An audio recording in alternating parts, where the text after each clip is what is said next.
Welcome to Frank Stajano Explains and to the Algorithms course at the University of Cambridge. We have in the past seen the Q abstract data type, where the first element that you put in is also the first element that comes out. Now, sometimes, depending on your application, we may have a good reason for wanting to take out some other element that is in some sense more worthy. So we did that in heap sort, for example, where we always wanted to extract out of the items we hadn't looked at the largest element so that we could stick it at the end of the array. We also did that in the Huffman coding, where we had a bunch of trees and we always wanted to pick out the two trees that had lowest cost so that we could combine them together and put them back. And you're going to do a lot more of that in various graph algorithms that you'll see in the second part of this course. So let's look at ways to build queues that allow us to retrieve elements not based just on their arrival time in the queue, but on their priority, where the priority is defined as an arbitrary feature or key of the element. We've obviously already seen a data structure that can do that efficiently, namely the binary heap, as mentioned in the previous two examples. But how much does it cost to merge two binary heaps? Can you figure that out? And in this video, we're going to look at a data structure which is similar to the binary heap, but which can be merged at a cheaper cost. And once you find out how this is done, I bet you'll want to click the like button. So today's technical topic is instead the queue, or particularly the priority queue. The queue, this is a lead-in to the second half of the course. The queue is a quintessentially British data structure. Queuing is a national pastime. This is a newspaper ran an article about the fact that there was this huge crowd of people going to some kind of concert, and in Britain, they spontaneously arranged into this incredible queue, even though there were no barriers to guide them to use this pattern. So it is seen as very bad manners to jump the queue and not follow the order of first in, first out. However, there exist variants on the queue idea and on the queue data structure where this first in, first out principle is violated, and for a good reason. So imagine someone who does a spectacular motorbike accident, such as this one. So this person, if they're still alive, will go to accident and emergency. At that point, they will be sat on a bench for several hours while they are there in pain and I have a broken leg, like this. They'll still be waiting. I speak from personal experience. And then at some point, it looks like everybody ahead of them has gone through, and it's almost their turn, and suddenly an ambulance comes in, and the person in the ambulance goes ahead of them. And they get really annoyed because they have this British queuing fairness embedded into them, and they can't fathom why the next person who arrived hours after them is taken in first. But it's because this is a priority queue, because the next person has a higher priority than having a broken leg, has a knife embedded in their skull. This also happens if you browse the internet for pictures to lecture the next morning. You will find all sorts of strange things. So the priority queue is a data structure that's useful in the NHS. It may also be useful in other circumstances, such as inside your operating system for scheduling processes.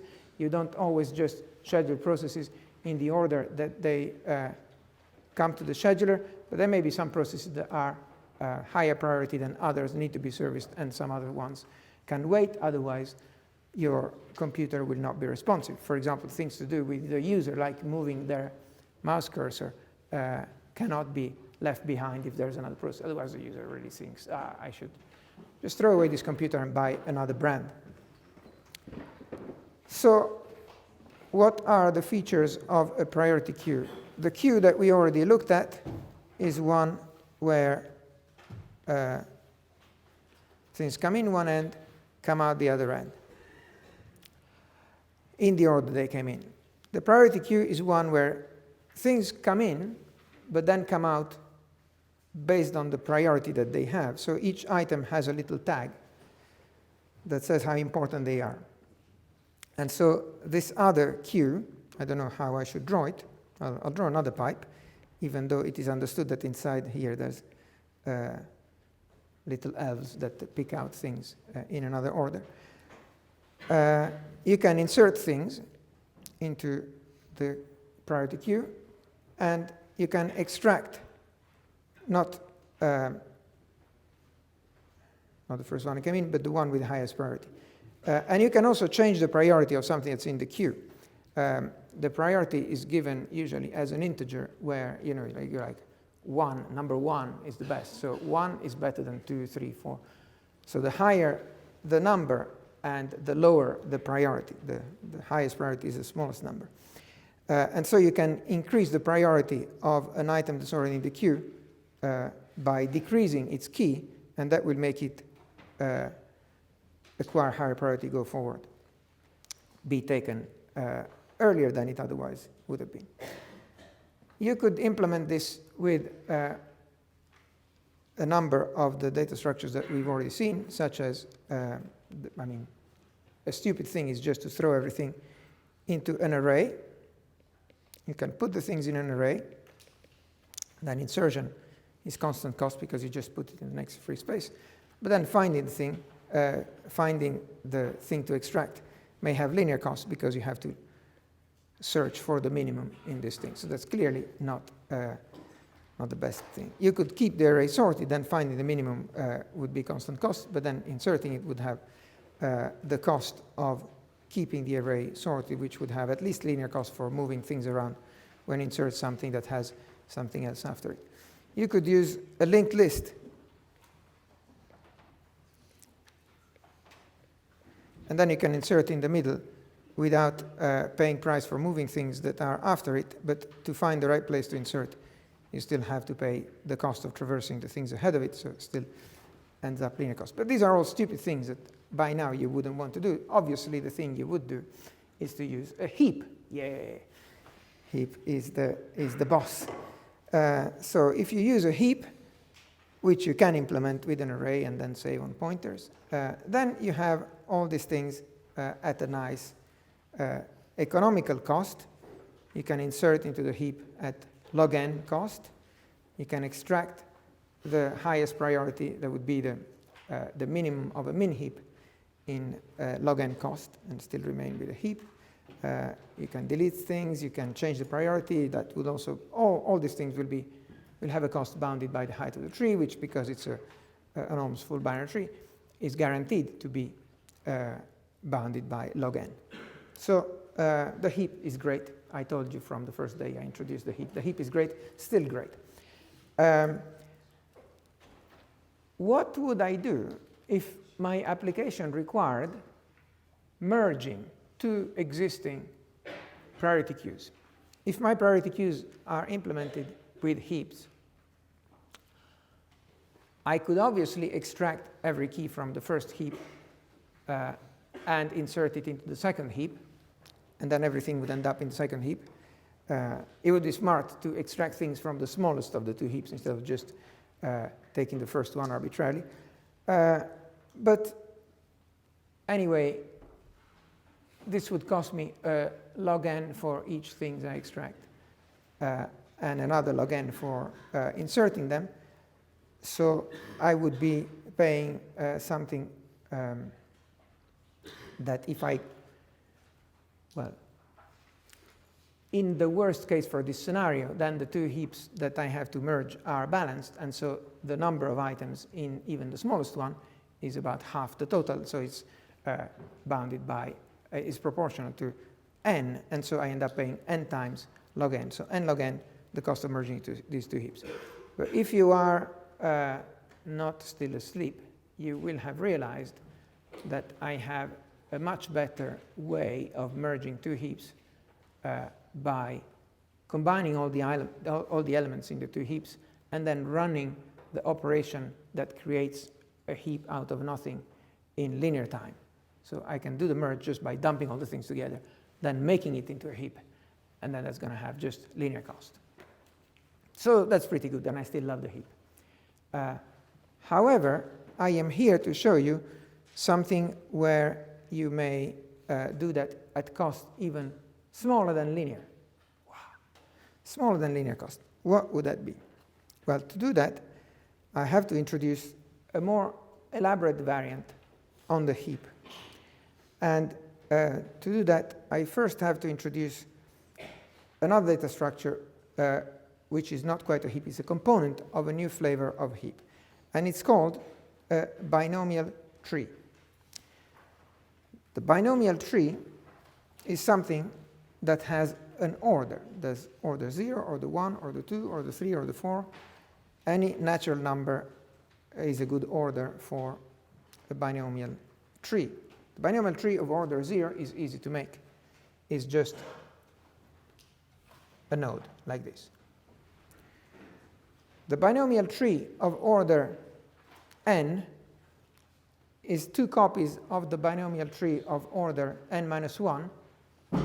One made the child of the other. So the binomial tree of order 1 is two copies of the binomial tree of order 0. One made the child of the other. So that's order 0. That's order 1.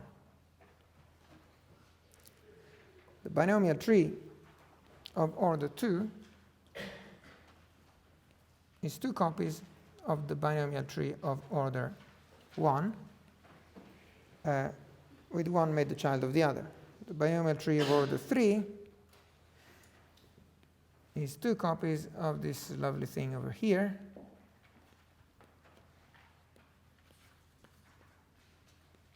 One made the child of the other. So you will notice from this picture that the binomial tree of order 0 has 0 children. The one of order 1 has 1 child. The one of order 2 has 2 children. The one of order 3 has 3 children. And by following the inductive definition, you can actually state convincingly that the binomial tree of order n has n children, because it has as many as the one of order n minus 1, which by inductive hypothesis has n minus 1 children, plus 1 for the other one that I attach. Similarly, you will notice that the binomial tree of order 0 has a height of tree of 0, and the one of order 1 has height 1, one of order 2 has height 2, and so on, and the one of order n has height n, which you can also prove inductively, because if it's true that the one of order n minus 1 has height n minus 1, then the one of order n is obtained by making an n minus 1 new tree a child of my original n minus 1, and so this child has to go one level down, so I gain one more level in my tree, and therefore the height becomes n. So the tree of order n has n children and has a height of n. That's so very nice. Now,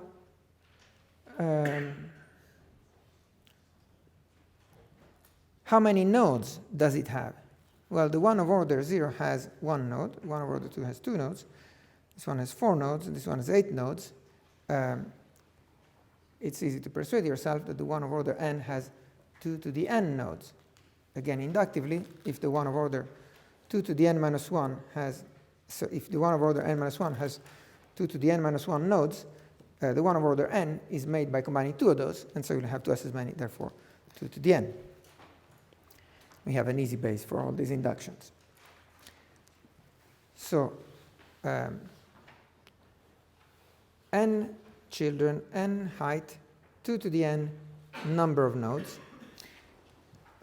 If you look at this thing sideways, I think I have, again, not split these things up the way I really should, but let me see if I can turn them sideways. No, look, I was a good boy this time. So if you look at it sideways like this, and you draw the number of nodes you have in this column,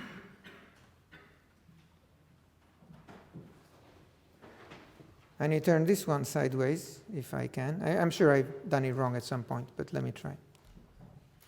Oh, it's still good. This one here, 1, 2, 1. You'll see that you're making yourself what is known as a Pascal triangle. Right? And you keep adding these two to get a 4. Add these two to get a 6. And you have 1s on the outside. This is a Pascal triangle which contains all the binomial coefficients. And so this tells you that the number of, if I turn this the right way up again, the number of nodes you have in a particular level of the binomial tree is a binomial coefficient of k choose n, where n is the number of nodes you have here in total, and n is the order of the tree, and k is the level. So this is where the name binomial tree comes from, although we will not make a lot of use of this particular property of the binomial trees. What we will make use of is the fact that the number of nodes in the tree is 2 to the n. And also each one of these trees, we will treat it similarly to what we treated the heap. We had a binary heap. This is obviously not a binary tree. The binary heap had, aside from the shape property, it had the heap property that in a min heap, it was always the case that every node had a key that was smaller or equal than all the keys of all its descendants. So this one was the minimum of all of these, this one the minimum of all of these. I'm going to have this property in this tree which is not binary. I'm going to preserve the property that the root of any subtree is the minimum of all the things below it. If I do that, then I will construct a binomial heap by having a collection of binomial trees, all of different orders. So this would be a valid binomial heap taken all together.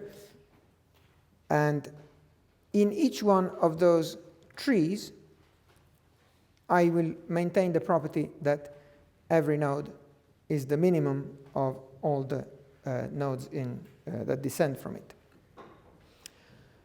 It is okay for a binomial heap not to have all the possible orders of trees. So if this one were not there, this one not there, well, these ones go together, never mind. This is also a valid binomial heap. What is not valid is to have two of the same order. Now, imagine that I wanted to store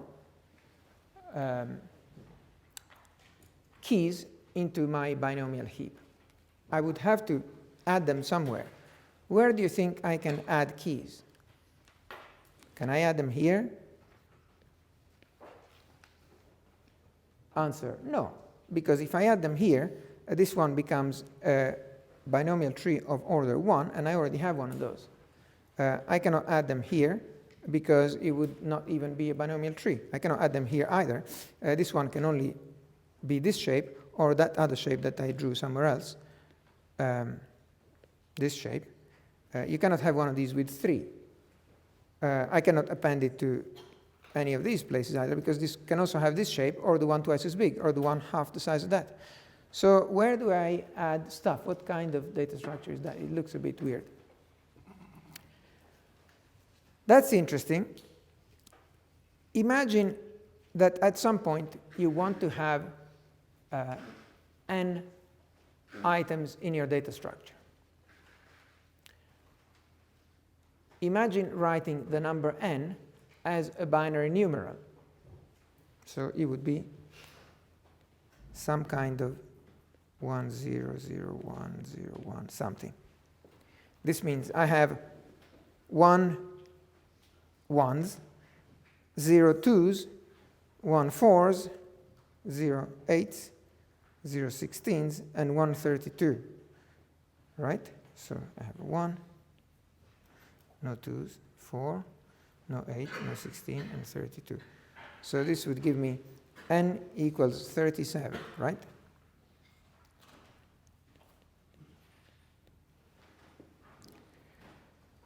So if I have 37 items, I write it in binary like this. If I have any number, you know how to write it in binary. You're grown-ups. And what does this suggest you with respect to the binomial heap? If you're having this light bulb moment right now, it suggests that I could make any number of keys into a binomial heap by arranging them into a suitable collection of binomial trees. How many binomial trees do I need of order 0? In this case, I need 1 to store this one. And then I will need a binomial tree of order 4, of order 2, to store these 4 elements here. And I would need a binomial tree of order 5 to store these other 32 elements here. And taken together, these 3 binomial trees will store 37 items. And if I needed to store one more item, so 38 item, I would need to somehow get rid of this binomial tree of order 0 and instead have one binomial tree of order 1 instead. And if I added one more, then I would have to bring back another binomial tree of this order. I basically produced the binary numeral, and this tells me with its ones which binomial trees I need in my binomial heap in order to be able to store exactly that many keys. Because the sum of the binomial trees, whose number of nodes is always a power of 2, makes up the numeral of the number of nodes that I wanted. And then I don't actually care in which of the trees I store the individual items, provided that each of the binomial trees is kept ordered with a heap property. Then I know that within each tree, the smallest element will be at the top. But where I put individual elements is somewhat irrelevant. And then if I wanted to actually do the things that the priority queue does, such as retrieving the smallest value, well, the smallest value is going to be in one of the roots of the trees. Okay? And how many do I have to check in order to find the minimum? Well, I have to find the minimum between those roots, and there are as many as there are digits in the binary numeral representing n. And so that means log to the base 2 of n. So I only have to search log n possible roots to find the minimum. So the search for the minimum costs log n. If I need to take the minimum out, then I need to, if I were to take the minimum of this tree out, I would need to somehow make sure that what remains is still a binomial heap. Otherwise, I'd be screwed for the next operation I do. So what remains after I cut this off is all the children of this node. And all the children of this node were a binomial tree of order 0, a binomial tree of order 1, a binomial tree of order 2, all the things that were successively added in here. And so all these are valid binomial trees. And I might add them to my binomial heap if I were sure that I don't have other trees of the same order. Unfortunately, I might have, so I can't just add them like that. I might end up with 2 of the same. So that brings us to another thing that's what I wanted to do originally. What if I have two binomial heaps and I want to merge them together? Then in that case, I might have two trees of order 0, maybe just one tree of order 1, but maybe I have two trees of order 2 and so on. How do I combine them? And this view of the binomial heap as a kind of binary digit where the individual bits are actually binomial trees helps me understand how I combine two of them together. The same way that I combine two binary numerals with binary addition. You have this number here in red, and you want to add another number to it. For example, this number that comes out of doing this, which would be 1, 1, 1. The addition of these numbers is very easy. Just draw a line, and then you say this one plus this one makes 0 with a carry of 1. Let me just use another color so that we don't confuse things with all the other things I wrote in here. Let me just highlight the stuff I'm doing. So I'm doing this plus this. And what I do is 1 plus 1 is 0 with a carry of 1. And then I have this 0 plus 1 plus the carry I had before makes again 0 with a carry of 1. And then this 1 plus 1 plus the carry of 1 makes 1 with a carry of 1. And then 1 plus of the carry plus 0 makes 1 with a carry of 0. So I don't carry anything. 0 plus 0 makes 0. And then 1 plus 0 makes 1. And so that's my result. And I make a binomial heap out of the two original binomial heaps with exactly the same procedure. If I have two binomial heaps over here, this one and this one to be combined, then I make one the child of the other, which gives me a binomial tree of the next order. So that's the carry of 1. That's these two binomial trees become one binomial tree of order 1.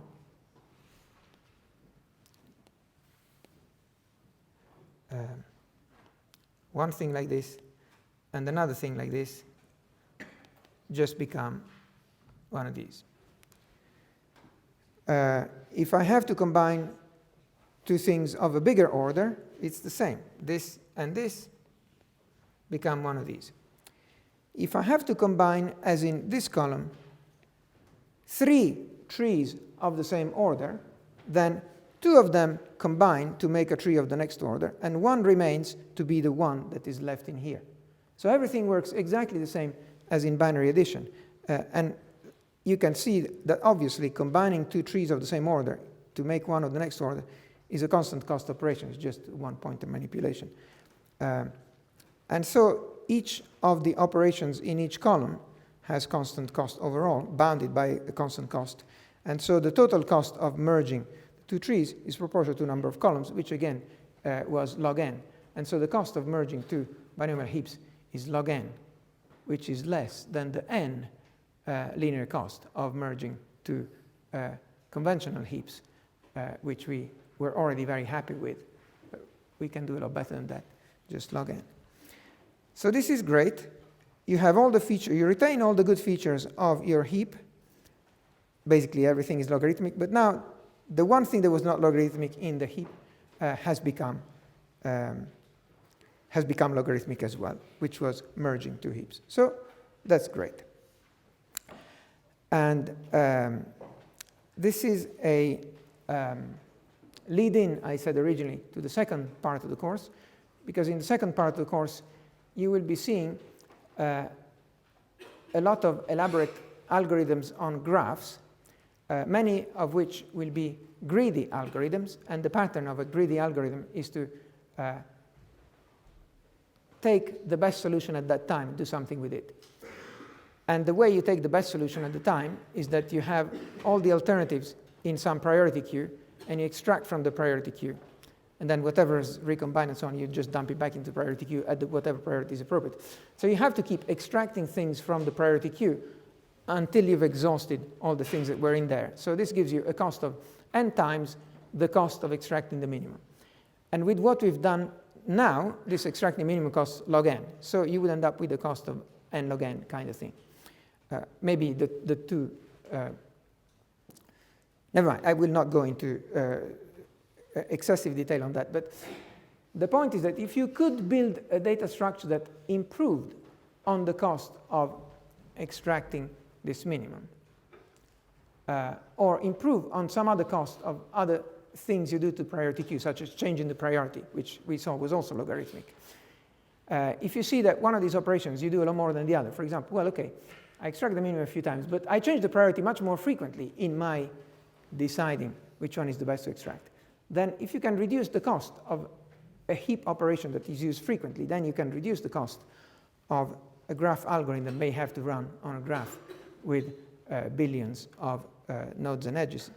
And in that case, the savings may be so significant that it is worth implementing a much more complicated structure in order to achieve this better asymptotic performance for the frequently used operations. So that's going to be a theme that you will explore, and you will see a variant of the heap that is even higher performance than this binomial heap we've just seen, which will have not just log n cost, but amortized constant cost for most of its operations. It's quite amazing, and it will take a couple of lectures just to explain the data structure. It's called the Fibonacci heap, but you can only see that after you've been trained in using amortized analysis.